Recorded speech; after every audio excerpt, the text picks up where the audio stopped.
Today, in our journey through Mark, we see that Jesus continues to perform miracles. We've just seen that he fed the 5,000, and he's continued to amaze his disciples by walking to them on water. Let's read Mark chapter 6, verse 53 to 56. When they had crossed over, they came to land at Gennesaret and moored to the shore. And when they got out of the boat, the people immediately recognized him and ran about the whole region and began to bring the sick people on their beds to wherever they heard he was. And wherever he came, in villages, cities, or countryside, they laid the sick in the marketplaces and implored him that they might touch even the fringe of his garment. And as many as touched it were made well. I find it amazing how people saw him and immediately they ran to get sick people. They knew something very important. They knew who Jesus was, and they knew what he could do. Something that is even more incredible is that they weren't willing to keep this information to themselves. The people weren't afraid to show Jesus their desperation for him to touch them.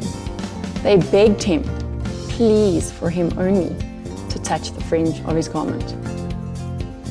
I can't help but wonder, do we really know who Jesus is? If we really knew who he was, wouldn't that affect how we look at our circumstances? Wouldn't that change how we dealt with our anxious thoughts?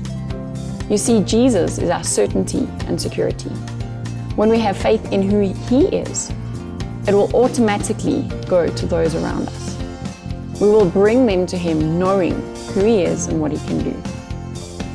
So now let's take time to think and apply this to our lives. Take time to ponder and acknowledge who God is and what he is able to do in your life. Also, ask God, are there areas in your life where you doubt his ability to act for his good will and purpose in your life? Confess these areas to him and leave them at the foot of the cross. Lastly, are there people in your life that you can intercede for and you know that they desperately need a touch of him? I pray that as you think on these things, you would know his compassion and his touch.